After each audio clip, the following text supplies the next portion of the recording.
Executive Finance Standing Committee to order. Roll call, please. Harrow. Here. Schoonover. Here. Kramer. Here. Manning. Turk. Here. Frank. Here. Okay. Severson. Present. Williamson. Here. Hui. Here. All right, you have 8, sir, for form. All right, thank you. And I assume we are in compliance with our open meeting law. Agenda approval, 13-point agenda in front of us. Looking for approval. Supervisor Kramer, seconded by Supervisor Schoonover. All those in favor of approving the agenda as presented signify by saying aye. Aye. Anyone opposed? Okay, thank you. Agenda is approved. Minutes from our October 14th meeting, the minutes from the October 14th meeting. Anybody see any issues? Corrections? If not, I will declare them approved as presented in our packet. Public comment, item 6. Shirley Welty was the only form I received to start out with. Go ahead, Shirley. Good afternoon. Thanks for the opportunity to speak with you today. I am excited to learn more about the ambulance service update, which is agenda item number 9. I've been participating with the Joint Ambulance Committee since April when Dayton Township appointed me to represent them, represent the township on that committee. During the meetings, there's many questions that are asked around call data, finances, receivables, collection policies.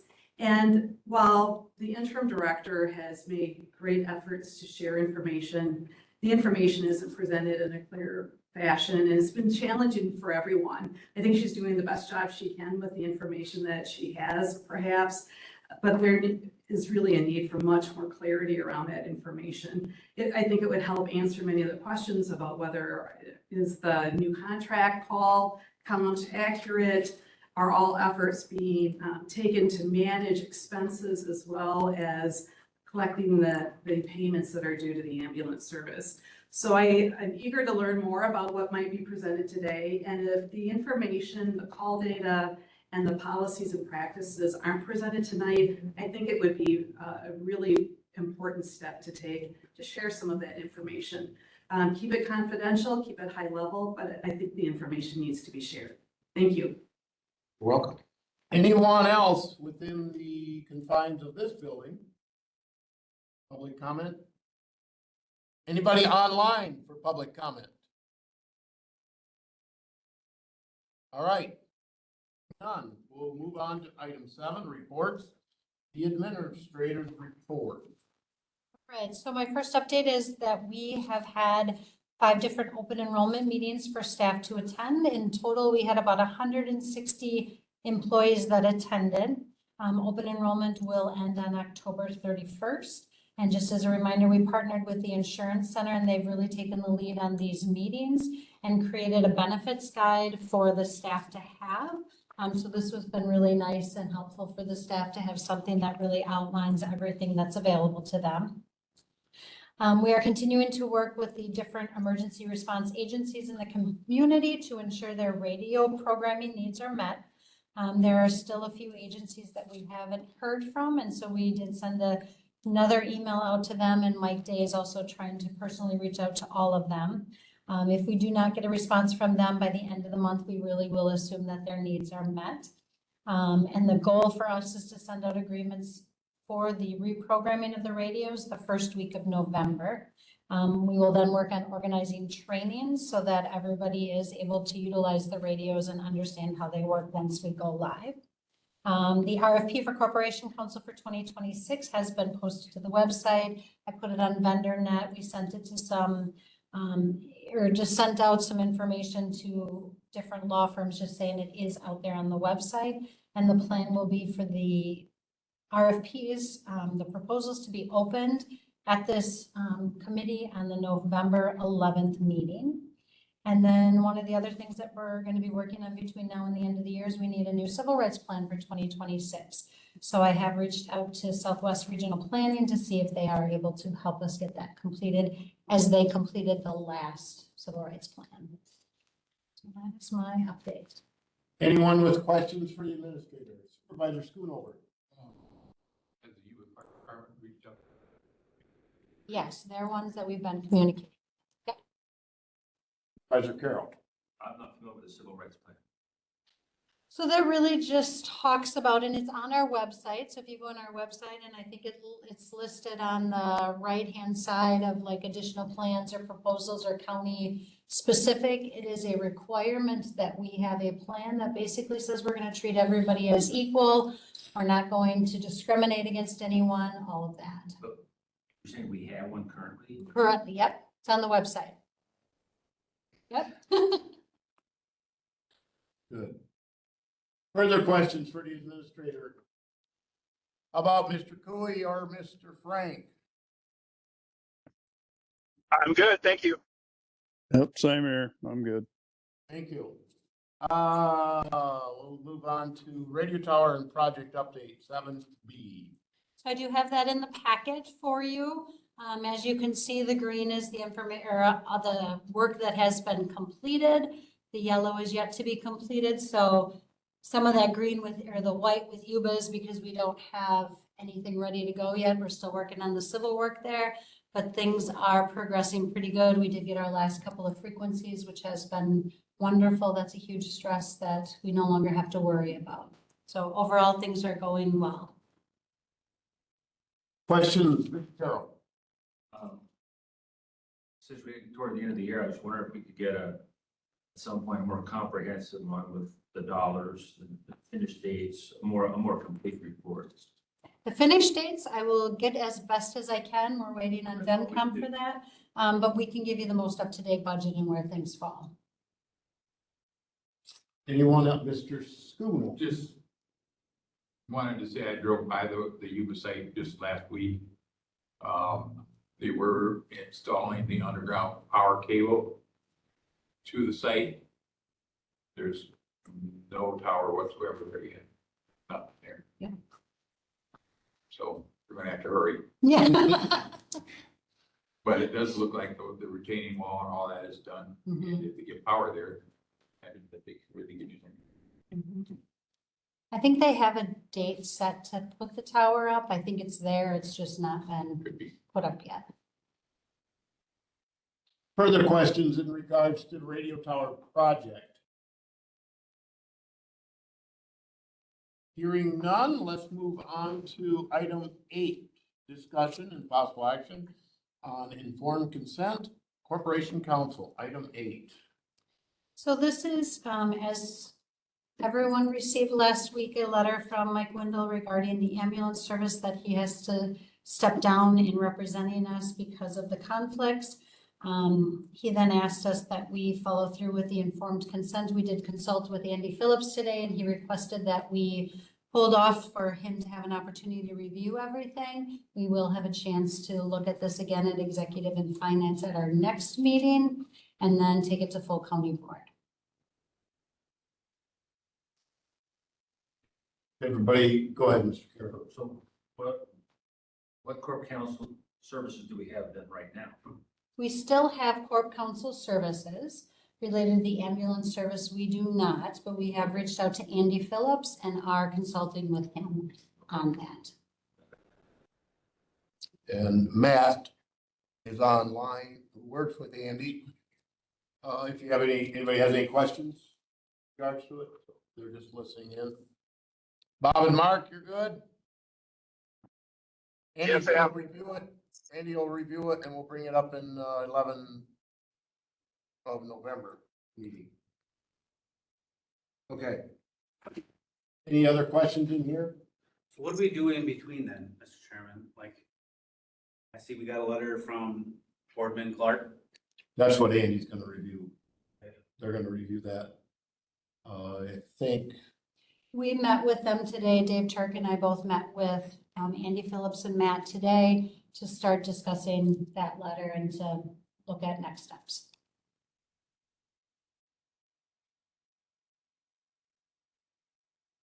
Just a question then, the new people that are coming on board is just for the ambulance service, or it will be for the entire county board? I think just for right now, the ambulance service and then the information regarding informed consent and the letter we received from Mr. Wendell.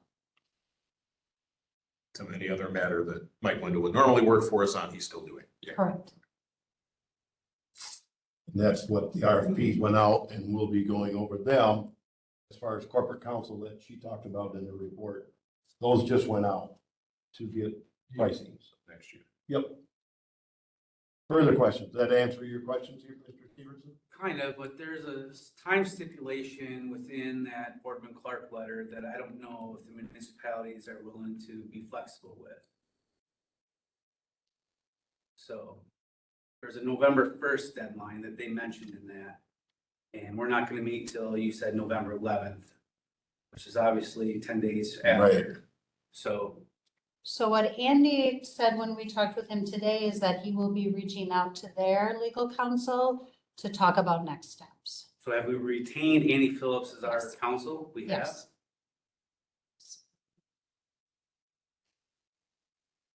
Yes, for this, for the ambulance service stuff. So. Further questions? We need approval of retaining Andy because No. we already have corporation counsel, but then We've got him on contract. we've used him before. he's like our second backup corporation counsel other than I the. guess you since a fair description, yeah. Okay. And Because we also use John Anderson, you know, when there were relational labor, yes. Yep. issues, yeah. Yeah, we've used Andy multiple times in the last year. And 24 as well. Okay, any other questions, comments? All right, let's go on to item 9, discussing possible action on the ambulance service updates. So this is something that was requested last month, and like Shirley talked about beforehand, there are lots of questions. So now that we have a finance director, Leanna has been working very hard on doing a really deep dive and an overview of the ambulance service. So I will let her take it over and she can start going over everything. All right, thank you. So, let me just get my screen up here. You've got in front of you a packet of the items that I intend to go over. So my name is Leanna Pick. I'm the finance director, started about 2.5 months ago. Some days feels like I've been here 2 years already. But, right. Stop sharing, Leah. Okay, Did you bring extra copies? I do have Okay. extras if anybody needs one.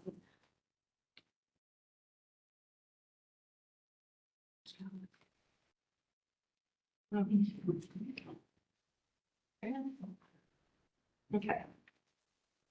I think that looks, yeah, don't look at that screen. That one looks pretty good. And you get in front of you the same information. So there's a lot going around, so I kind of wanted to start with some of the things that I've heard over the last couple weeks and just discuss them and also discuss kind of my findings because Administrator Clements came to me about a month ago with this and said, hey, can you deep dive into the ambulance? Can you pull together some data? You know, give me your thoughts on it, where we're at financially. So I put together this, and one of the things I first noted was, so what you got in front of you to start with are balance sheets. There are 2 of them. And there's a reason there's 2 of them, because I just really wanted to illustrate kind of the balance sheet itself is at a point in time. So if you ran it the next day or day before, it could be different than, you know, what you run it any other day, compared to like an income statement, which is ran for a period of time from January to December typically. Okay, so what you have in front of you is the balance sheet as of October 31st, which I know we're not there yet, but we have already started booking some month-end entries that we typically do because we can't wait till the end of the month to do that. So I ran that as of yesterday. And then I also went back and pulled one that I believe you were given or presented earlier that is from August. So there's a couple of things I want to note here. So when you look at total assets for both periods, so if you were looking at the August report, it said that your total assets are $289,000. So then if you look at October 31st, it says it's 108,000. So somebody might think, well, what changed here? Because I can look at cash, the top line there, and I can see, well, there was no change in the actual cash balance there.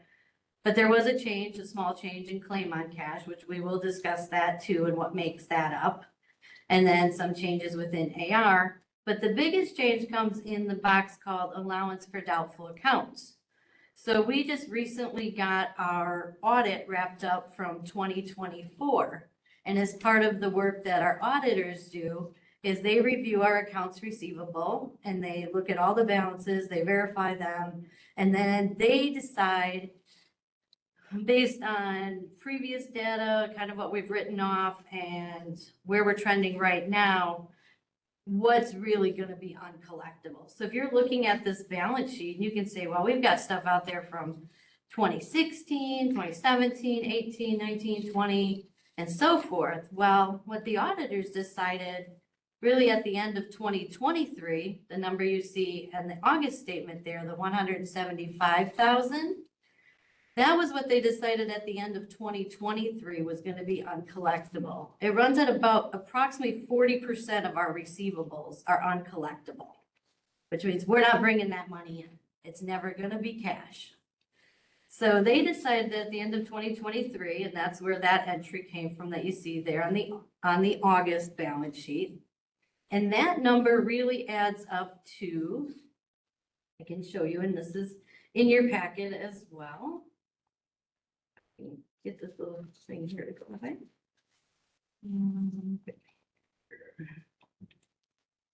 Get there. All right, so this is showing me my AR, my uncollectible by year. And you can see kind of how I've highlighted this blue section here, and you can see 2022, 23, 24, 25. Literally no change in those balances. And those, if you sum those up, you'll find they come to $174.6 thousand. So pretty close to our 175,000 that the auditor said at the end of 2023 was going to be uncollectible. So they're really saying, we have huge doubt that you will ever collect any of these amounts from 2016 to 2022. That's why they created a reserve, an allowance for doubtful accounts, saying this is bringing down the value of your receivables to what they believe we will actually collect on. Mr. Chairman, Yes, Mr. Stevens. are there any specific laws, federally and state, that restrict that, what you're talking about, for those For uncollectibles? putting an allowance out there? Yeah, No, that's just generally accepted accounting principles. so Medicare, when they billing, they pay a certain amount, that's it. But we may bill for a bigger amount, Correct.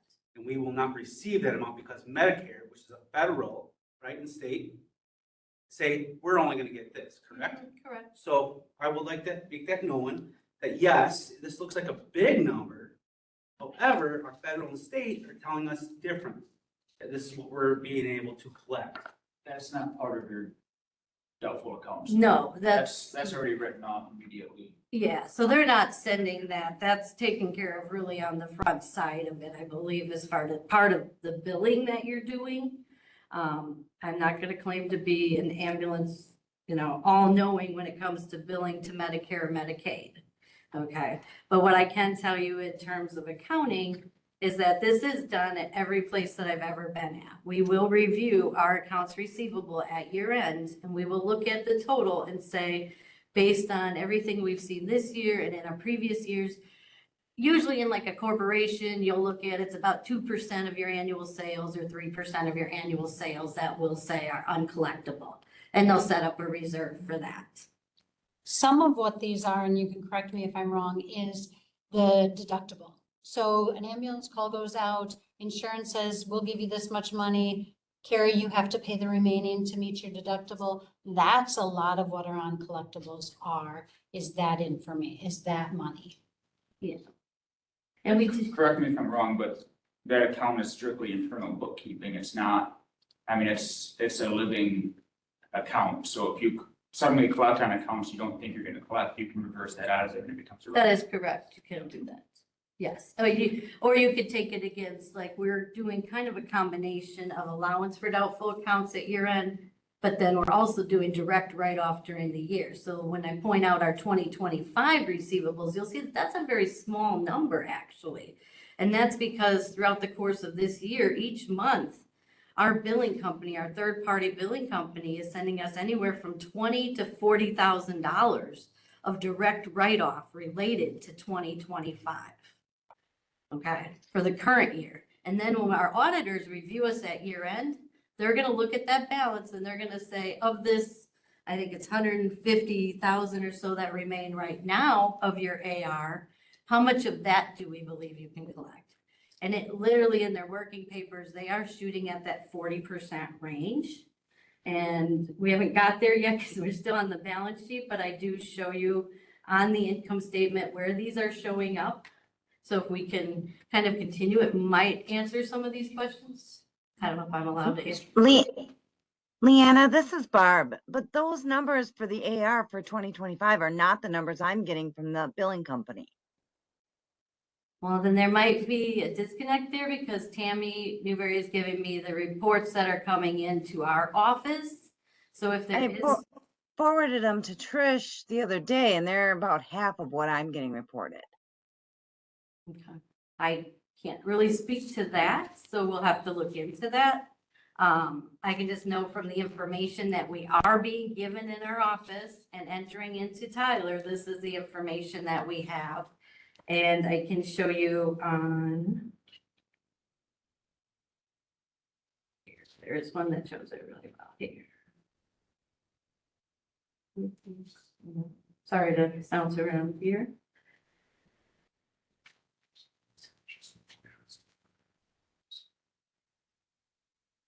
It's in this one.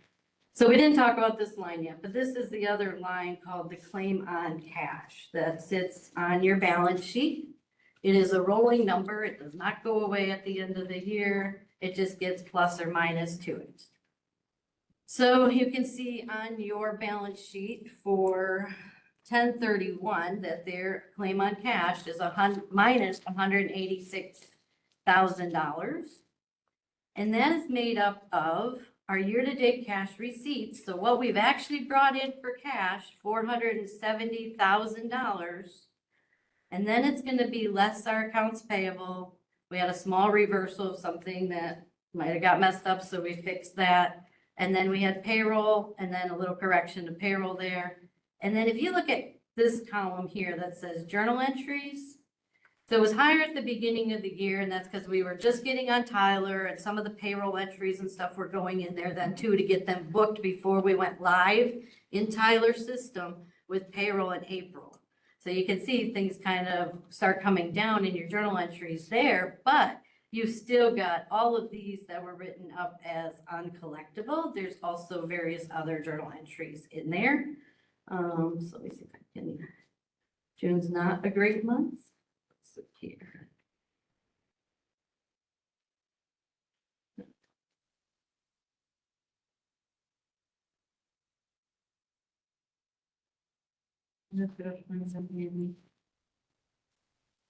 So they come over as part of the AR and an entry is booked by Tammy every month that has our uncollectible in it. Show it here, but I have another report that actually shows it. So I don't have to dig for one here. Pull this open. And this one, this summary is in your packet.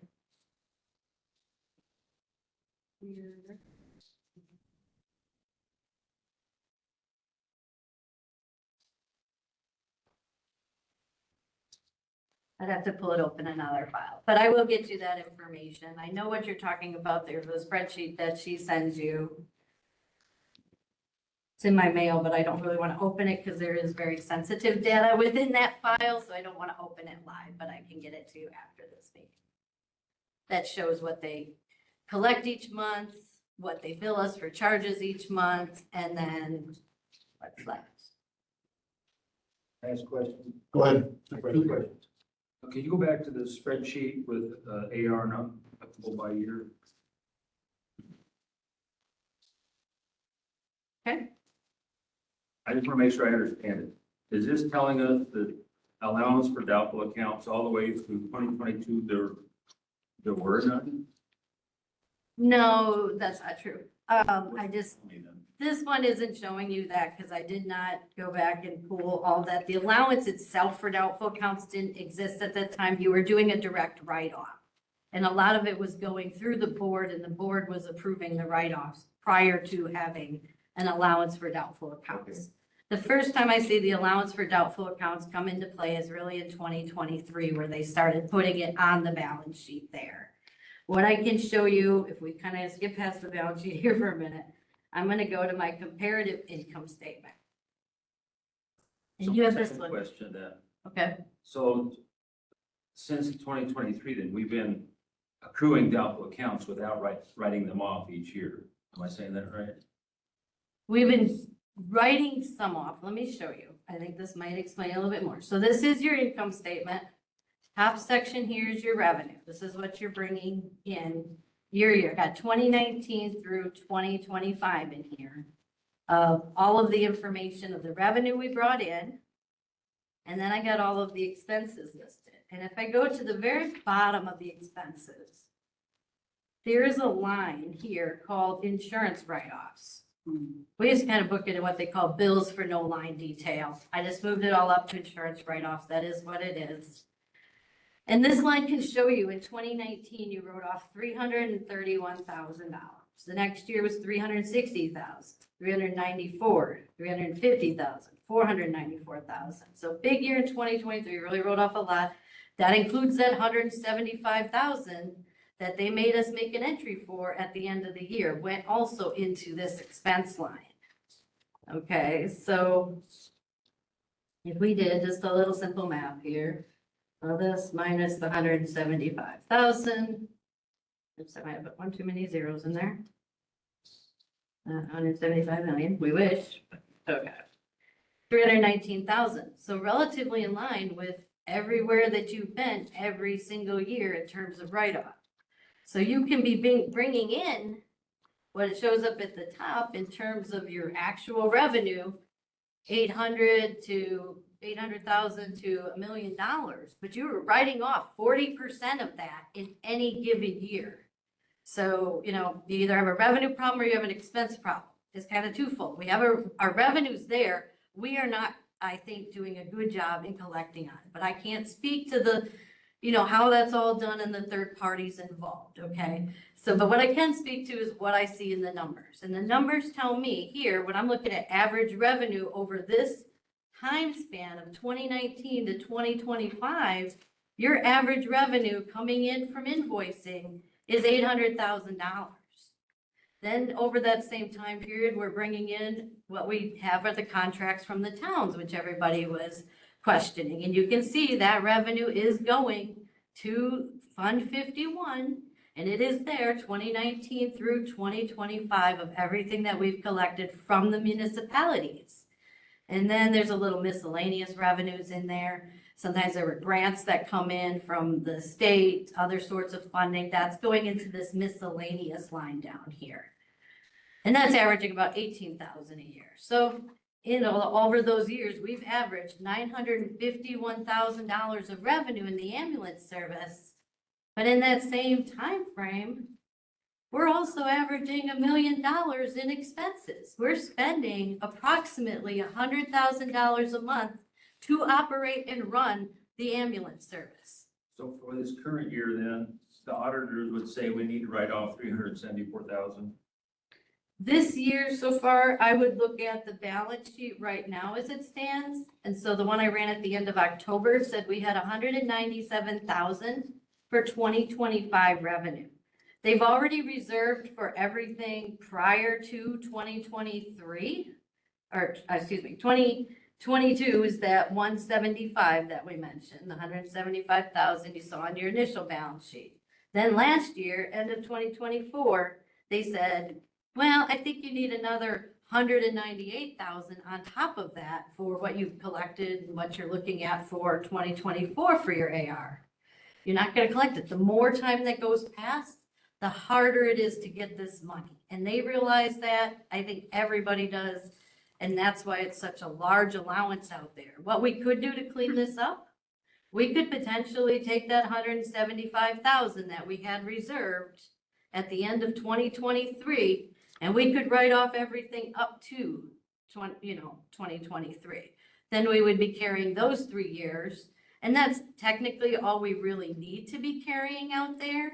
And if something older comes in, you have the option of, you can reestablish it, count it as, revenue that came in from a prior year, or you can take that credit against your write-off account as well. You've got 2 ways of doing it. In the write-off account, the bad debt expense, so it's allowance for doubtful accounts on your balance sheet, and it's bad debt expense on your income statement. Those are the 2 that they're hitting. So at the end of 2024, we increased the allowance 198,000, and we increased the expense 198,000.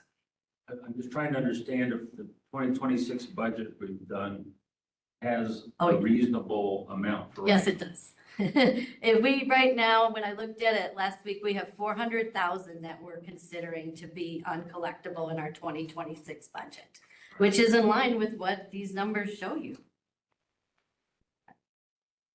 Any more questions related? I've got one. I just have a question. Where are you getting your figures as opposed to Barb and how can they be so different? My figures as the finance director, I am pulling them directly from Tyler this year, and I am, Billing company? Tyler is our ERP system.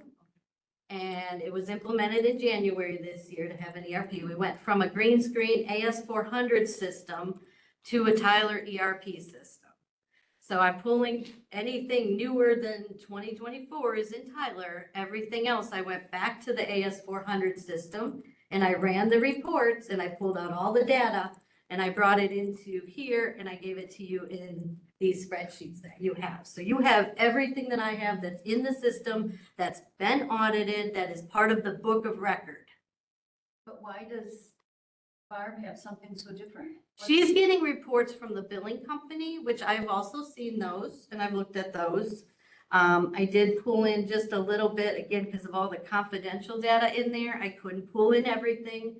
But the one thing I wanted to point out in what I saw in the unified billing report, so this is everything that they unified has billed since the beginning of the year till now.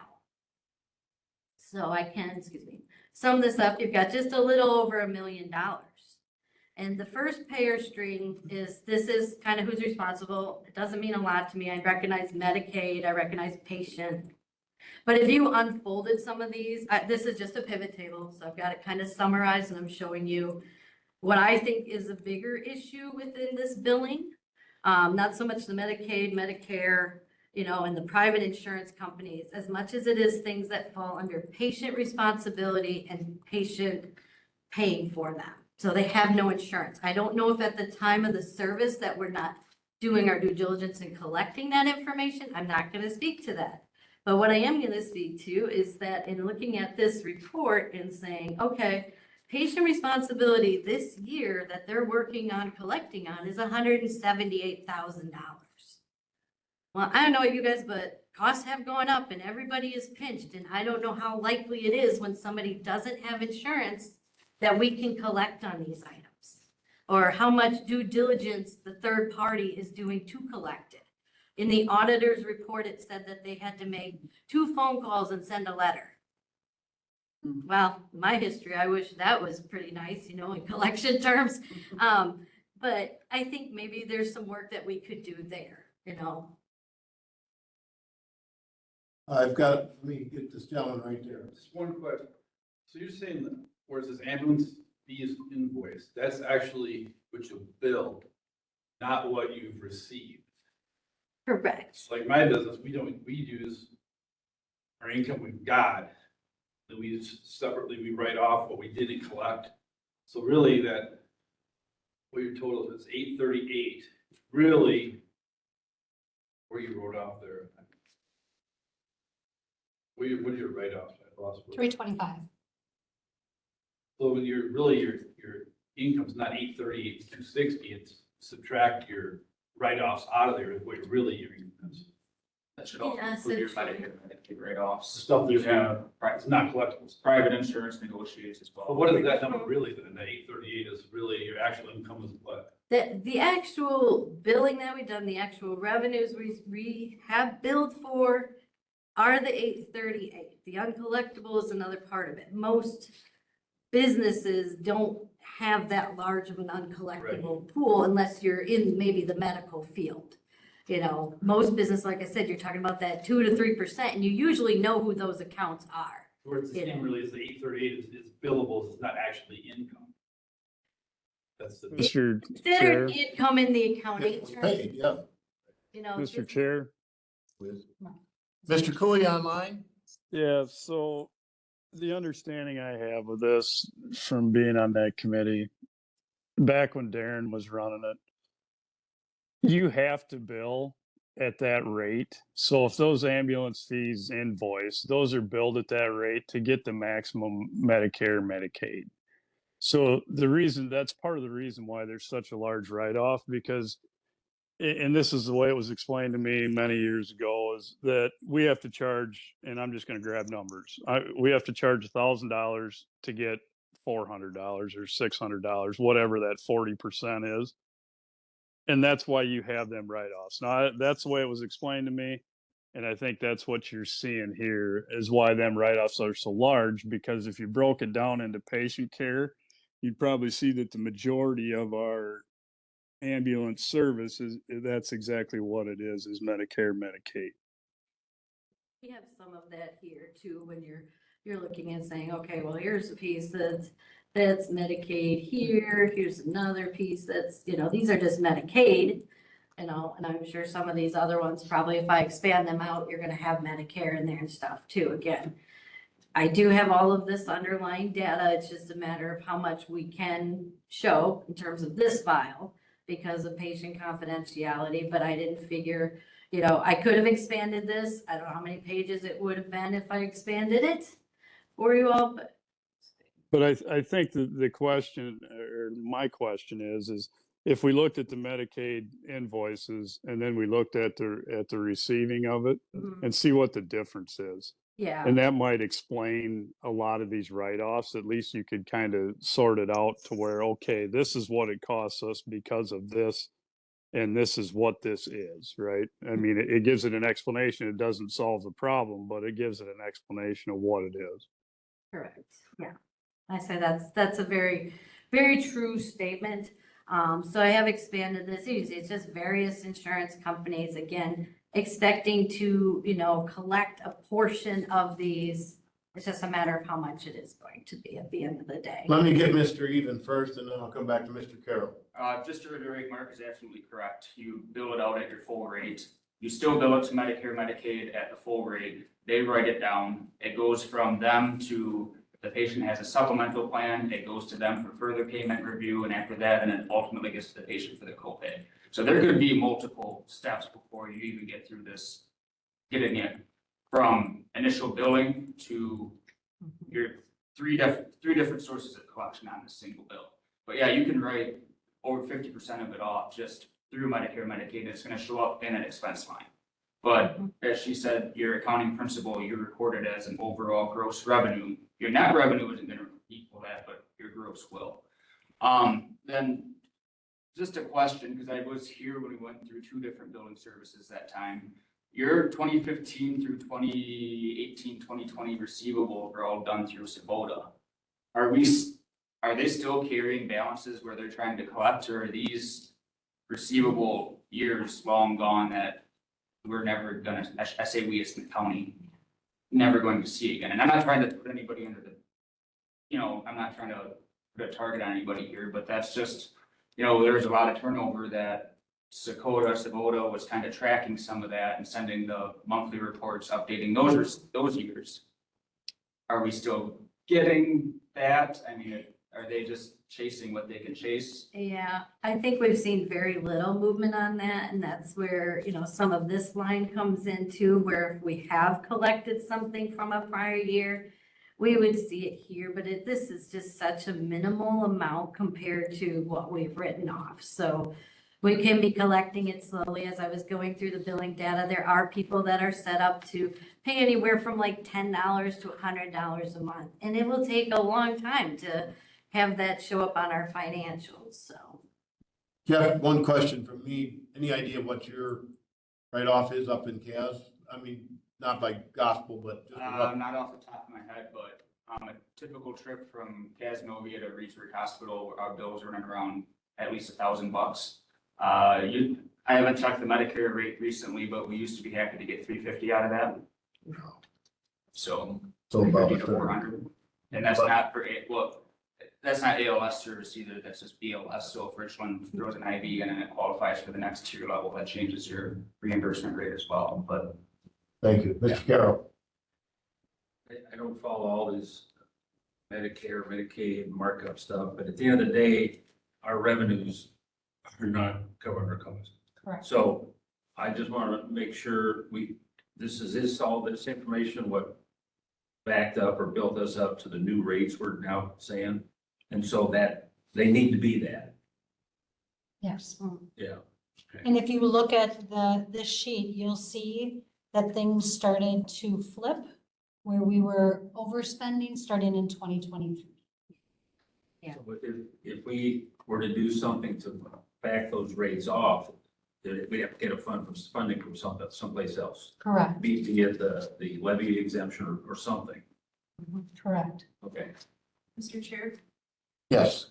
I believe Barb maybe had something to say. I saw her hand up on the video. Okay. Barb? Question? I was just, yep, I was just gonna mention to Jeff's comment, Savaka was bought out by EMSMC. So any income that we're seeing from Savaka is actually coming in through EMSMC now. You're not gonna see any more income from them, exactly. Go ahead, Jeff. I said, are you still getting reports from them from prior accounts? I have not seen any since I took over. But I assume that those are going directly to the treasurer. Because I Further know question? there are, Go ahead, Barb, sorry. oops, I know there are incomes coming in from them.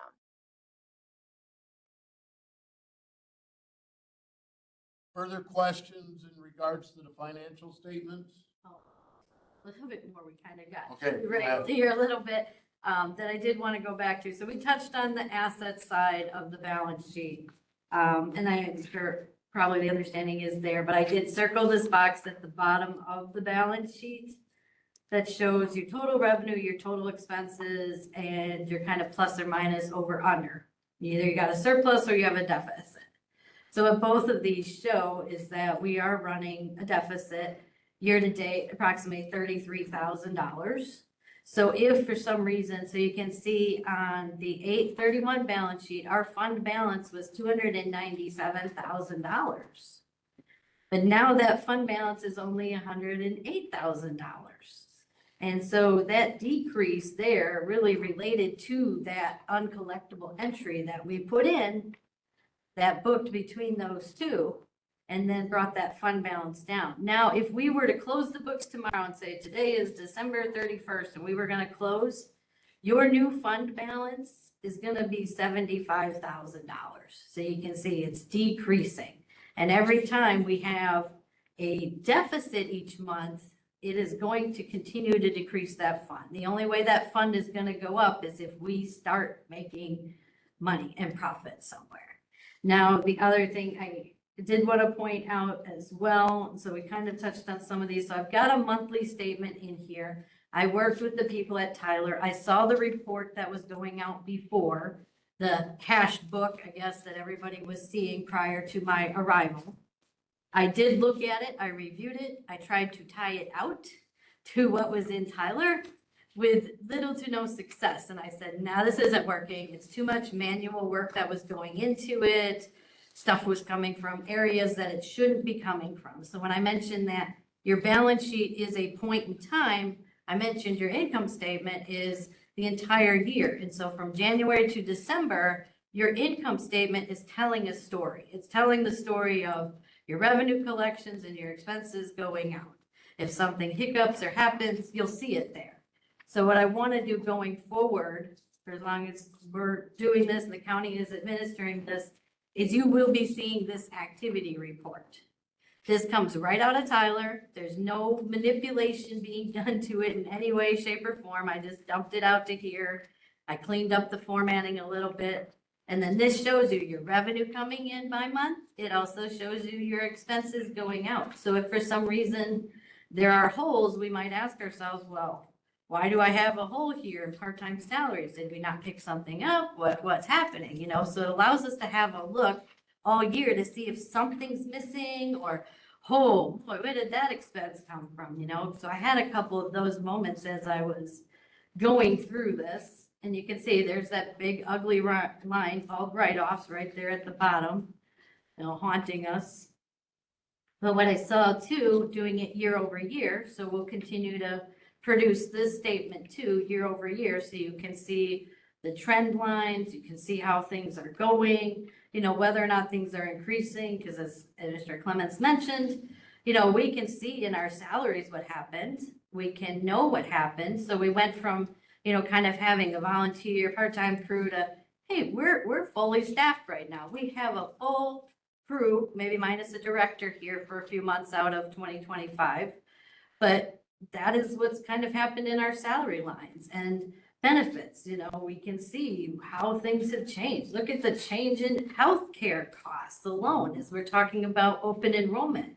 You can see how these have really increased starting 2022 to present. So again, you increased your staff a little bit, but you also have increasing cost here. We got into a new building starting in, what was it, 2022, you moved to an actual building for your ambulance service. With that went increased costs as far as having the lights on, heating that building, telephone cost increase. So you have all of this information now at your fingertips. And it is tied out, it is audited, and it is the correct information. So anybody that needs to see it or wants to see it, this is what we have. But I did point out a couple of things where they did catch my eye. Again, if you're looking at a report year over year or month over month, you're going to look for things that, whoa, why did we spike there? So like in 2023, we had a big spike in ambulance maintenance. So we had a unit, I guess, go down at that time. We also, in that same year, purchased an ambulance. So we had, or said we were going to purchase an ambulance. I think we purchased it the next year because we took 40,000 out of Fund 510, and we moved it into into 160, which was to buy a new ambulance. So that's where that went, and we did do it. We went out and we bought an ambulance. It needed some work to get it up to where we needed it to be, and we spent that money. But again, it's showing you, and this is things that you can look for as you're going through these statements.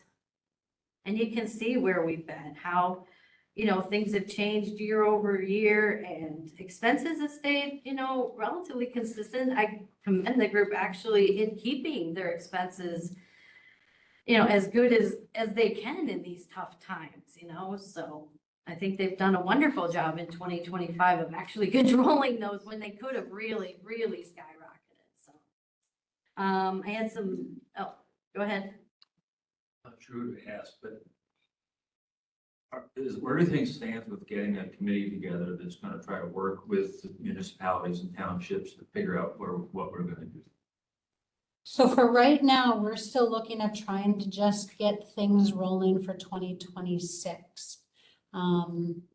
Once that is completed and we have a contract in place and we have the ability to continue to provide the service because we have people utilizing our service, then what I would like to do is try to get Mr. DeYoung, who was on our call last week, to come and give an informational session to really start to talk about, you know, here's different ways to bill it. There's also an individual, his name is Jim Small from UW, the UW system, that can also come in. He's rural health. Have him come in and talk about what the options are, and then have an informational or a listening session, have the community come and give us their input. But ultimately, it is up to this board, the Richland County Board, to make a decision on what's going to happen moving forward in 2026. I'm trying to understand, is the MOU signing deadline still November 1st at the new rates?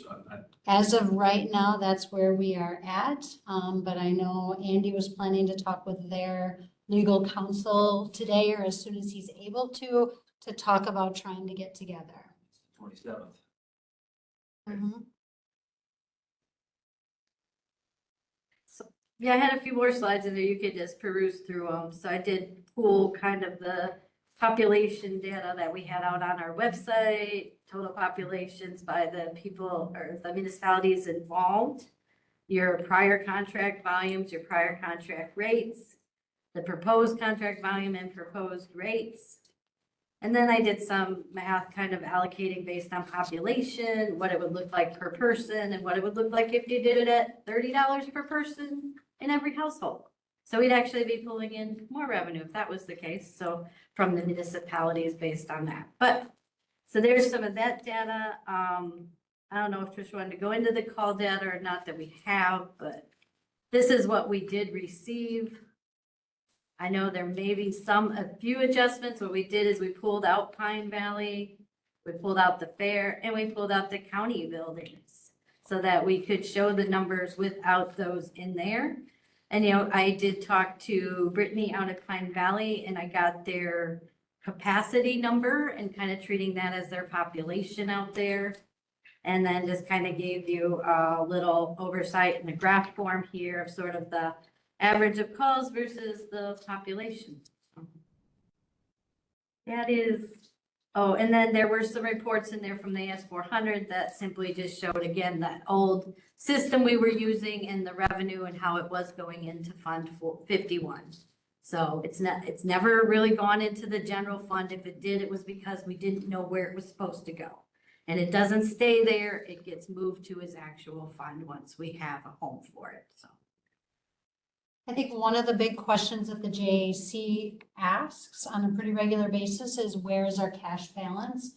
I think this, the 2019 through 2025 Excel spreadsheet that she shared very clearly shows that starting in 2023, that's where the cash balance, why the cash balance got depleted, is that our expenses have far outweighed our revenues, and that's where it went to. It's not because the county has been squandering the money or mismanaging it. We have to remember, we've had inflation in here that's been pretty significant, and I think every single person's household has been impacted by that.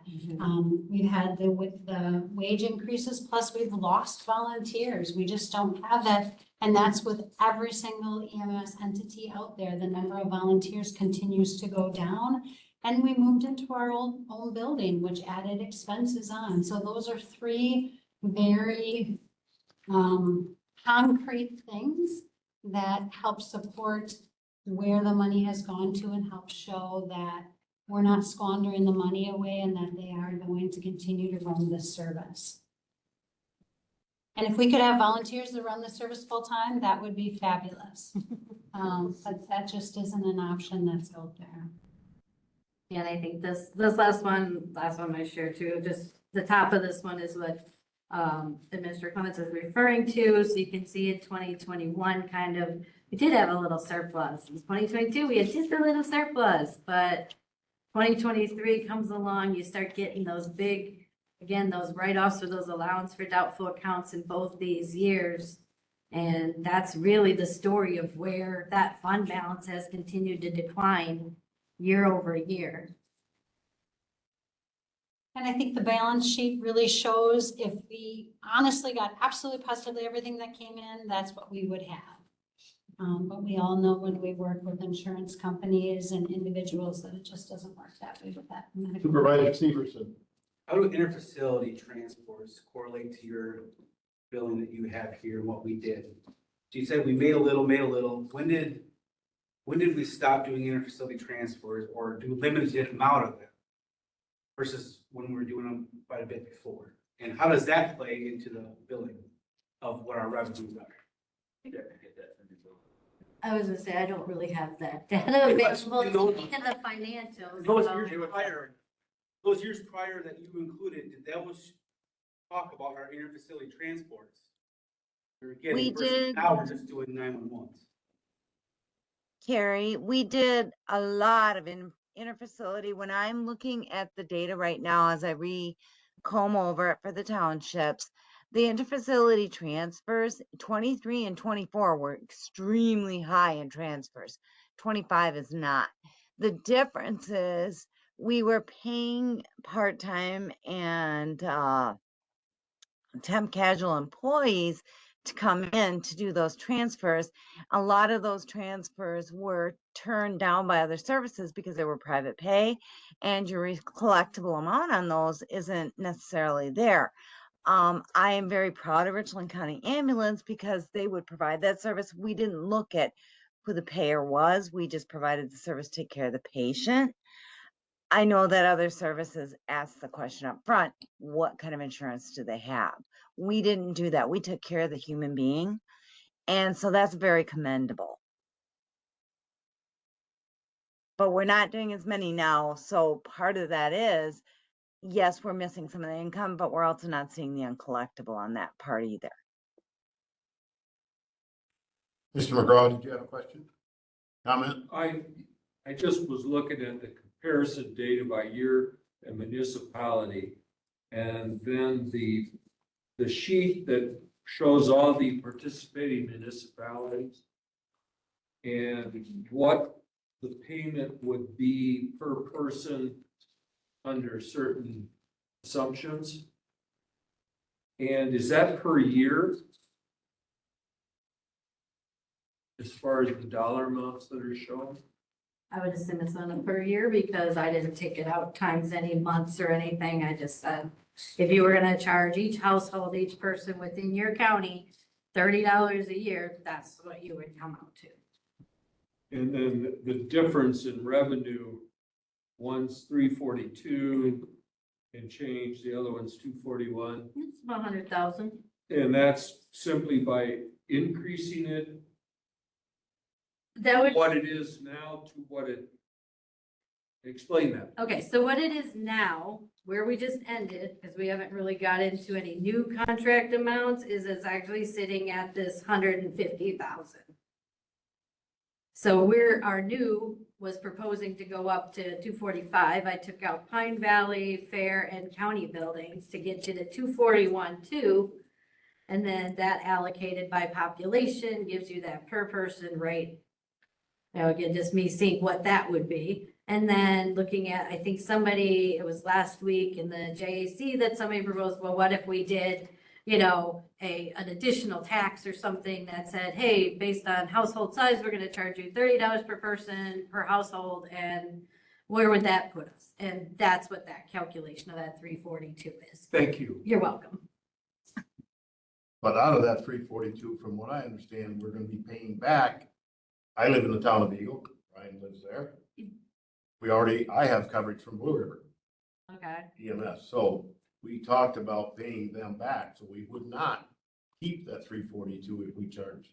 Yeah, so there would be some adjustments done to that, but it's just again to give you an idea. Oh, very good. Somebody else is gonna bring out the proposals and they'll have more numbers behind their proposals and, but just to give you an idea of what that would be versus what we were saying as a county, saying we really do, our call volume actually looking at 2025 is up to 1162 compared to where it's been. So we are seeing some increased call volumes as well. There's a lot of crud going around, a lot of things happening, and it's just, again, to try to make up, I think, those pieces will help you on days where, say, it's a calm day and the ambulance doesn't go out to anybody. We still have a full-time staff to pay.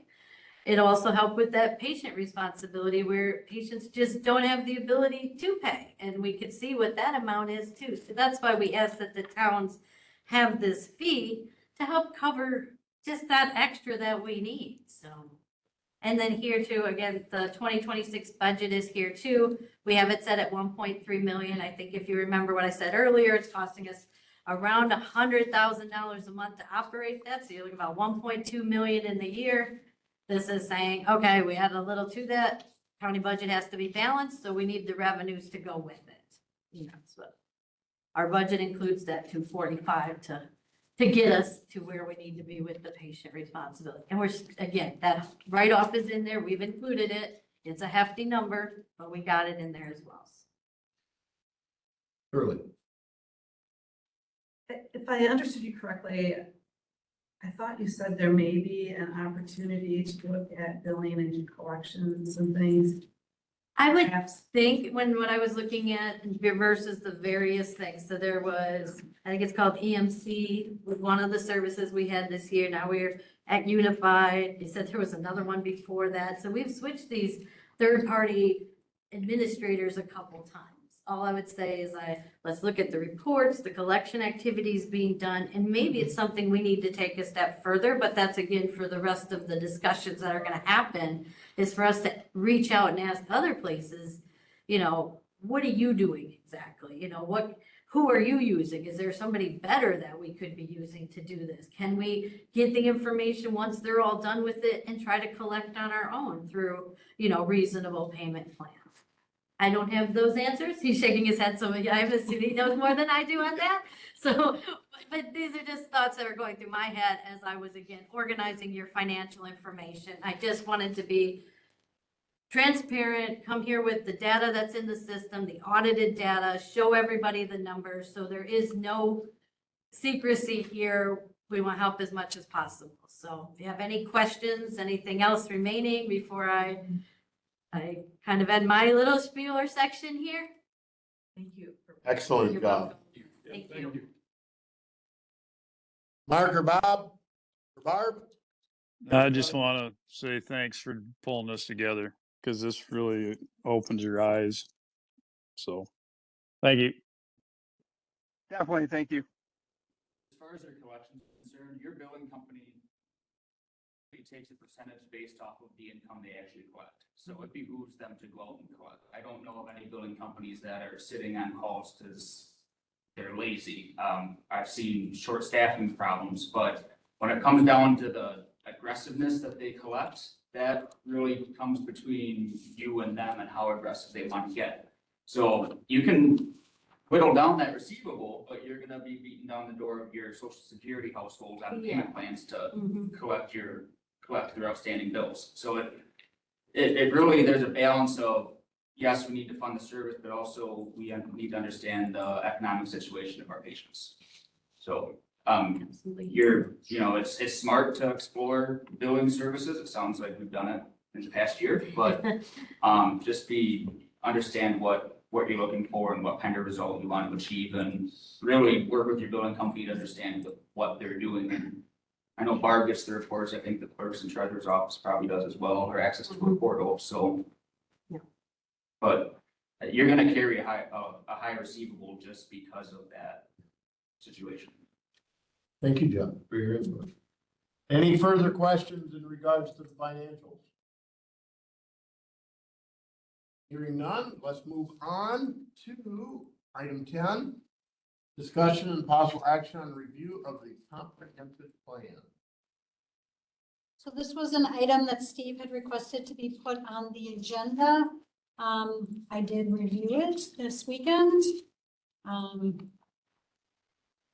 think kind of some of the highlights were really the collaboration between us and different municipalities, and then a lot of things related to the land and how we manage our land. I do wonder if part of one thing we should do is put it on the Natural Resources Committee, because there are a lot of items that would fall under Kathy and zoning, because that was one of it, was like cleaning up some of the zoning issues. As far as the intergovernmental cooperative strategies, I think the ambulance service is one that we have on the table that we are attempting to work on, and we will continue to try to work on. Been a while, but at one time there was a joint economic development effort that's split right now, but I'm wondering exactly how much communication there is maybe between you and the admin or any other thing else where we're trying to continue to discuss things, even if it's not formal. I think since I've been in this role, I've met with Ashley maybe 4 or 5 times. So I think when there are issues that come up, each of us are willing to reach out to each other and talk to each other. And I'm hoping for, maybe we revisit this where we try to do communication where we don't wait till some issue comes up, but we are trying to look ahead a little. Like that economic development group was doing. I don't know, it would align with what it says in the comprehensive plan in terms of increasing intergovernmental cooperation. And that's one of the things, like with the road, our proposed road through the campus grant. I've already met with Ashley, talked with her. Seaboard was also at that meeting. So the three of us did sit down together to talk about it, to try to be proactive instead of coming to the point where it's like, we're ready to break ground on a road and the city saying, wait a minute, we don't know anything about this. So we are trying to, as things are happening, to do that. I agree that the section on land use makes sense for Mhm. the Natural Resource Committee to start looking at that. Yeah. Mr. Severson. I think we need to continue the ad hoc committee that we did have, and I don't know what happened to that with our reorganization that we had. But remember that we as a board and the city council, as a council, are policymakers. And we set the direction on how the county and the city move forward.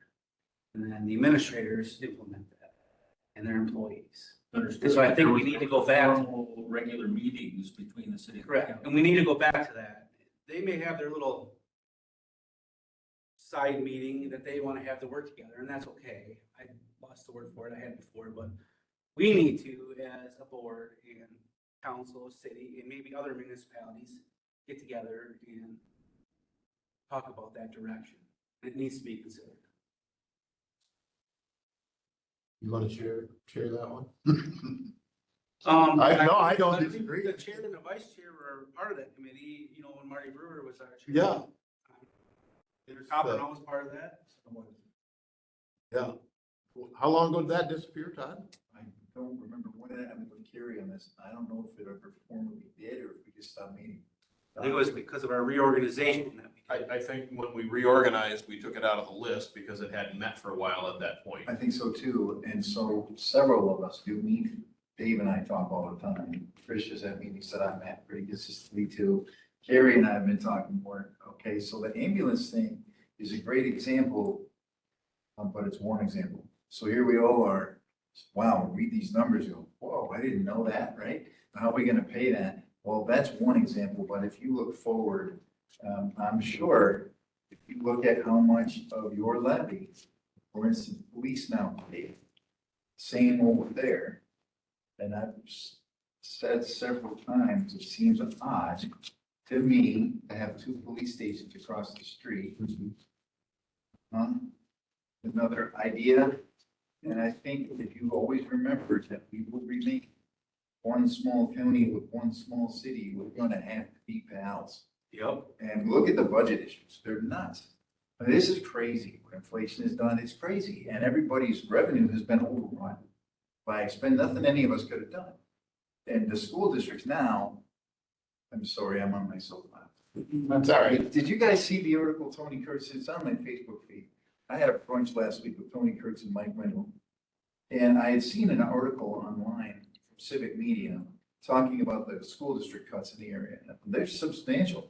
And I thought, what happened here? So when Tony was in front of me, I said, why did you guys cut all that? And Todd, I'm going to correct you. We didn't. He said, it's a formula I can't even explain. It's more complicated than health insurance. He said, but when the Milwaukee School District people narrowly passed a $252 million referendum, it touched off a formula from a law that's 30 years old that caused a reallocation of state aid to school districts statewide that cut over 300 districts because Milwaukee's getting 48 million in additional aid because of this thing. And so Weston and Kickapoo both lost just about 11% of their state aid. And Tomahawk lost almost 18% of its state aid. You know what Tomahawk is? It was the biggest loser in the state. And all over the place, this cascade was set off when a giant referendum in the biggest school district in the state tripped this formula into gear. So the school districts too, if I'm Steve Board, if I'm running Ithaca, I'm going, geez, because there was nothing they could do. to deal with this, but now they have to deal with this. So all of these entities, we're gonna have to be pals. And we're gonna have to figure out how all this works, because there's not enough money anywhere. There just isn't enough money anywhere. Ask a township, ask a village, right? But we need the things we need, you know, police, fire, ambulance, roads, the basics like that. And the great news is there's nobody in here that was here tonight or that's the council or on your board that would, I think, disagree with that, right? We're all in doing this for the right reason and we're all dealing with the same man. So whatever committee you want, I love it. I'll be on it. I won't, whatever works. But we're gonna have to keep the dialogue going because these instances like ambulance are gonna keep coming at us, guys. And we have to be forward thinking. Oh, man, yeah, we don't wanna be here going, uh-oh, nobody caught that. Now what do we do? I mean, as you plan, see, I heard that you guys, Mr. Turk told me that for next year's budget, you're gonna start working on it really early in the year. So is the city. I'm actually there right now, they're meeting over there, rules ad hoc committee for the council rules. And one thing that I believe will happen is we're actually going to eliminate our own finance committee to force the entire council to be part of it. There's not 3 of them meeting anymore. All of you, the 8 of them, are gonna have your heads on that budget 12 months out of the year, because we're there. I mean, you see how hard this is.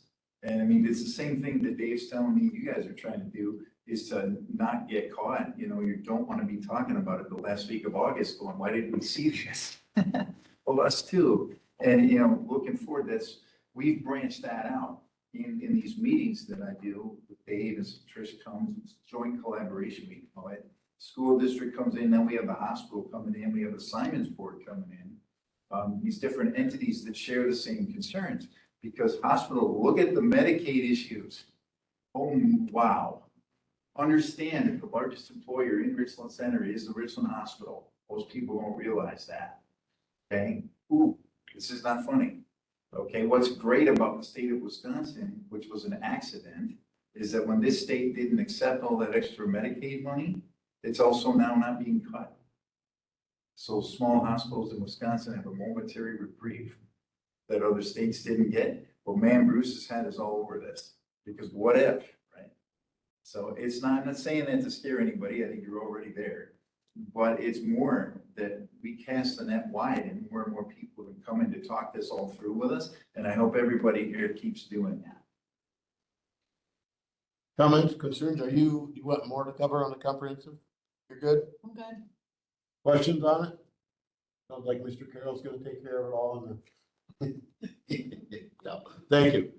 More to come, Mr. Severson. I just would like to see more dialogue between the county and other municipality, like City of Richland Center, or the taxing entities like School of Richland Center, District, Ithaca. They're all being able to levy a tax on people. So we levy a tax, we want to build a new building, we levy a tax. Now Richland School District wants to levy a tax, and now the City of Richland Center wants to build a new building. And all 3 of us at once can do separate things and whatever, but it increases a dollar on the majority of people in a smaller location, that dollar amount going up in their taxes. And we need to be unified on that and saying, hey, we got to work together on this.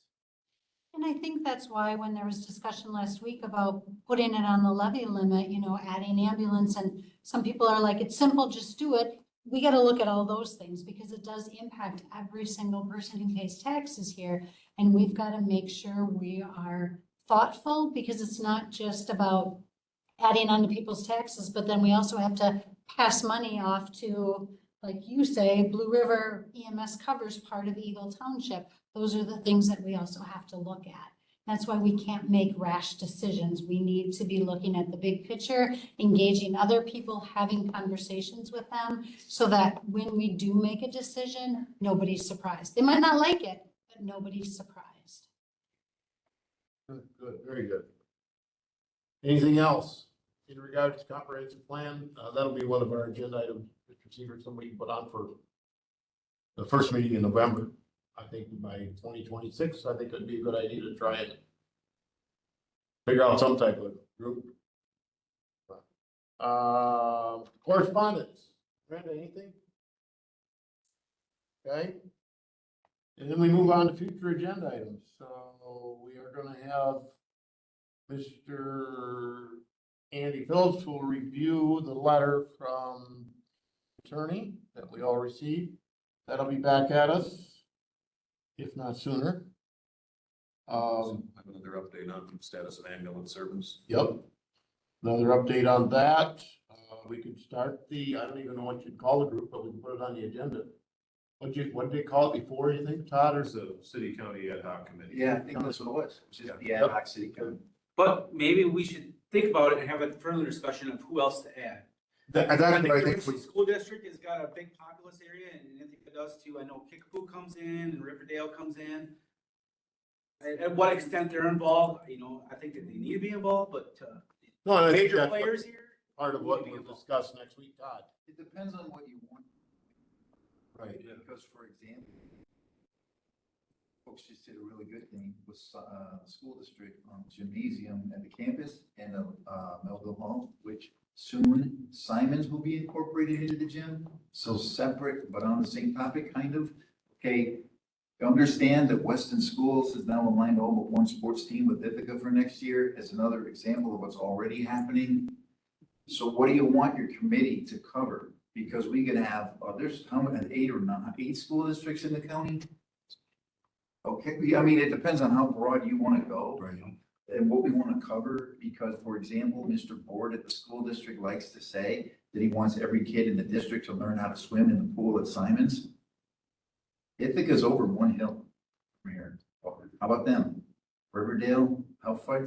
It's closer to drive to Riverdale than it is to drive to Boston. Did you know that? I mean, really. So who do you want to invite and what do we want to talk about? Because we could cover an awful lot of ground, and when I tell you, think about what would happen to you if you lost 11% of your state aid. That just happened to Weston, just about hit that, and Kickapoo was right behind them. So they're all gonna need to do this. What do you want in your committee? I mean, No, I think that's where we start. But from this group, and I think we might even just send a survey out, the email to the full county board once we discuss it a little bit in November. Hopefully shoot for, my thoughts are by January. That gives us, go through December and figure it out and have some communications with others, so. The other thing on the agenda will be the RFP for corp council. We'll be back and we'll have some numbers, so. Anything else? Anybody online for agenda in November 11th? No, looks good from Bob. That's good. Nope, I'm good. All right, thank you, gentlemen, for both attending. I think we're caught up with everything. Looking for a motion to adjourn. Supervisor Carroll, seconded by Supervisor Schoonover. All those in favor of adjourning until November 11th, signify by saying aye. Aye. Anybody opposed? 5 o'clock. We haven't changed that. When's our first meeting start at 6? It's November. November. I'll have to maybe highlight it or. That's all right, I'm just coming out late.